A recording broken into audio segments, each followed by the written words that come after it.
आइए आज हम बात करते हैं कलर ब्लाइंड की। कलर ब्लाइंडनेस की बात करते हैं। कलर ब्लाइंडनेस क्या है, इस बीमारी के बारे में हम लोग जानेंगे और इस पर खूब सारा क्वेश्चन किया जाएगा।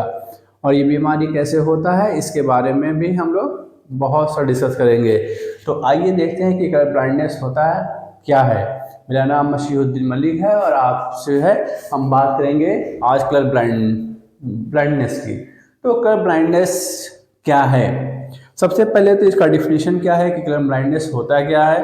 तो कलर ब्लाइंडनेस एक ऐसी बीमारी है जिसमें कोई भी व्यक्ति लाल यानी रेड और ग्रीन इन दो कलर में अंतर नहीं कर पाता है, विभेद नहीं कर पाता है कि ये कौन सा कलर है। लेकिन अगर कोई व्यक्ति ऐसा है कि अगर रेड कलर को अलग रखा जाए तो वो पहचान लेगा, ग्रीन कलर को अलग रखा जाएगा तो पहचान लेगा, लेकिन सेम इंटेंसिटी की अगर कोई लाइट रहेगी और रेड और ग्रीन दोनों लाइटों को एक जगह रखा जाएगा तो वो व्यक्ति उस चीज़ को आइडेंटिफाई नहीं कर पाएगा। तो ऐसी बीमारी को हम लोग कहते हैं कलर ब्लाइंड्स। ठीक है, आइए हम लोग बात करते हैं कलर ब्लाइंडनेस होता क्या है और ये क्या है। तो कलर ब्लाइंड, जैसे हम लोग को मालूम है कि मनुष्य में दो प्रकार के क्रोमोसोम पाए जाते हैं। तो सबसे पहले ये पता चलाना है कि क्रोमोसोम, मनुष्य में क्रोमोसोम होते हैं। तो मनुष्य में क्रोमोसोम कितना होता है, सबको मालूम है 46।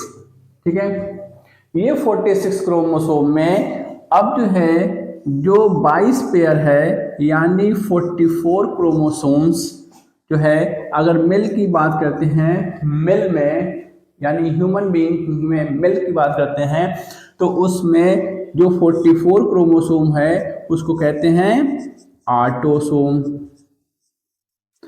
और दो क्रोमोसोम और हो गए एक्स और वाई, इसको कहते हैं हेट्रोक्रोमोसोम, क्रोमोसोम। ये तो मेल की बात हो रही है, ठीक, कि 46 क्रोमोसोम होते हैं, इसमें 44 ऑटोसोम कहलाते हैं और एक पेयर होता है, जोड़ी होता है, उसको कहते हैं हेट्रोक्रोमोसोम।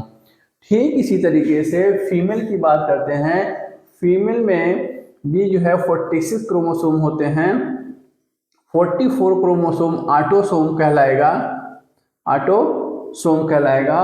और इसमें जो हेट्रोक्रोमोसोम यहाँ पर एक्स वाई है, यहाँ पर क्या हो जाएगा एक्स और एक्स रहेगा।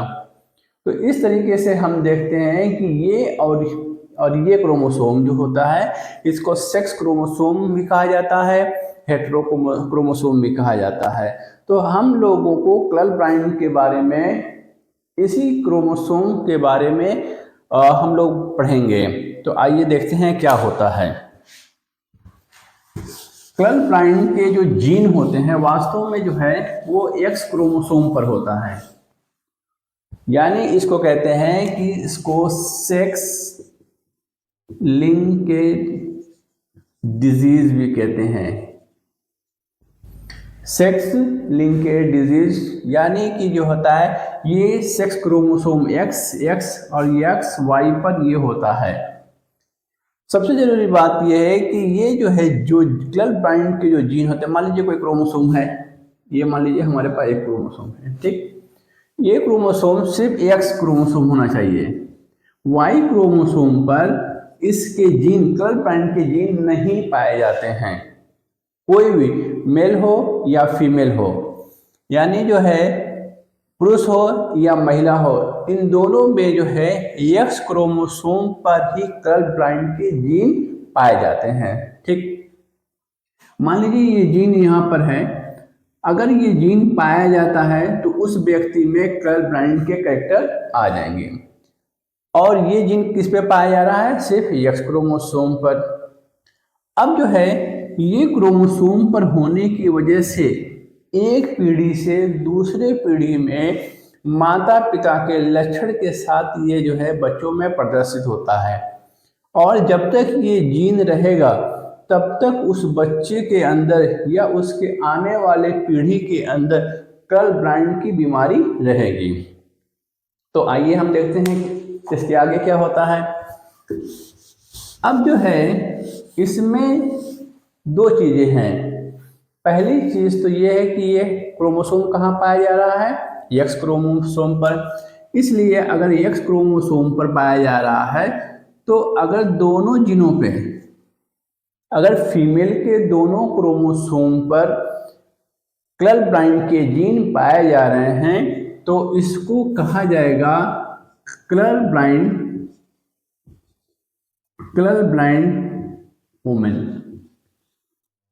वुमेन कहलाएगी। यहाँ पर क्या है कि उस फीमेल के दोनों एक्स क्रोमोसोम पर जो है कलर ब्लाइंड के जीन पाए जा रहे हैं, क्योंकि ये कंप्लीट कलर ब्लाइंड जो है फीमेल हो गई हैं। दूसरी कंडीशन क्या है, अगर एक क्रोमोसोम पर है और दूसरे क्रोमोसोम पर ये जीन नहीं पाया जा रहा है तो उस फीमेल के अंदर कलर ब्लाइंड की तो जीन है लेकिन ये कलर ब्लाइंड की बीमारी इनके अंदर नहीं है, और इसलिए ये वाहक का काम करेंगी, यानी कैरियर का काम करेंगी। कैरियर के माने होता है ढोना, यानी ये बीमारी के जीन इनके पास तो है लेकिन प्रदर्शित नहीं हो रहा है। अब आने वाले संतान में ये जीन अगर ट्रांसफर हो जाएगा तो हो सकता है इनके बच्चों में हो जाए। तो उसके बाद में किया जाएगा, बहुत सारा क्वेश्चन किया जाएगा इसमें, और इसमें हम लोग जो है बहुत मजा आएगा। अगला, अगर इस फीमेल के पास दोनों जीनों पे ये जीन नहीं पाया जा रहा है तो वो फीमेल कहलाएंगी नॉर्मल फीमेल। यहाँ पर जो है फीमेल के केस में 3 कंडीशन शो कर रहा है। पहला कंडीशन क्या है कि अगर जो है दोनों जीनों पे कलर ब्लाइंड के जीन पाए जा रहे हैं तो उसको कलर ब्लाइंड वुमेन कहा जाएगा। अगर एक क्रोमोसोम पर जीन है और दूसरे क्रोमोसोम पर जीन नहीं है तो वह क्या है, कैरियर होंगी। दूसरा, अगर दोनों क्रोमोसोम पर जीन नहीं है तो वो हो जाएगा नॉर्मल। अब जो है मेल की बात करते हैं तो मेल में क्या होता है, एक एक्स होता है और एक वाई। अगर ऐसा कंडीशन है तो वो जो है बच्चा, यानी वो जो है मैन क्या कहलाएगा, नॉर्मल। यानी इसके वाई क्रोमोसोम पर तो ये जीन होता ही नहीं है, सबसे पहले तो यही याद रखना होगा। एक्स पे होगा तो एक्स पे भी ये जीन नहीं पाया जा रहा है तो वो आदमी कैसा होगा, नॉर्मल होगा। इस तरीके से हम देख रहे हैं कि कलर ब्लाइंडनेस में ये 5 कंडीशन हम लोग को शो हो रहा है, जिसमें colour blind women, carrier, normal male और कैरियर के बारे में। इसके साथ साथ हम लोग बहुत सा जो है क्वेश्चन किया जाएगा और इसमें कौन कौन से कंडीशन आएंगे, कैसे बात के होगा, इसके बारे में हम और भी डिस्कस करेंगे। जैसे एक क्वेश्चन है हम देते हैं आपको इस पे, वो क्वेश्चन है कि अगर कोई फीमेल है, क्वेश्चन है इसको करना है आपको कि इफ ए नॉर्मल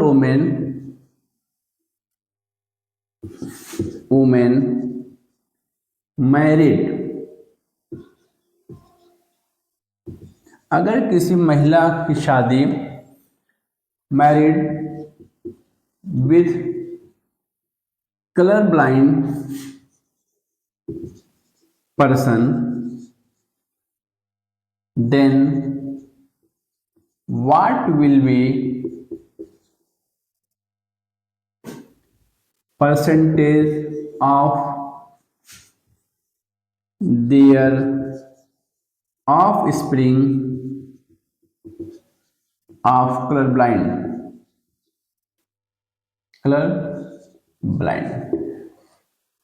इस क्वेश्चन में ये पूछ रहे हैं कि इफ ए नॉर्मल वुमेन्स, अगर महिला जो है नॉर्मल है, मैरिड शादी हो गया उस औरत का, विथ कलर ब्लाइंड पर्सन किसी भी ऐसे व्यक्ति से जिसको जो है कलर ब्लाइंड की बीमारी है, then what will be percentage of their offspring, तो उसके बच्चों में क्या परसेंटेज आएगा कलर ब्लाइंड का।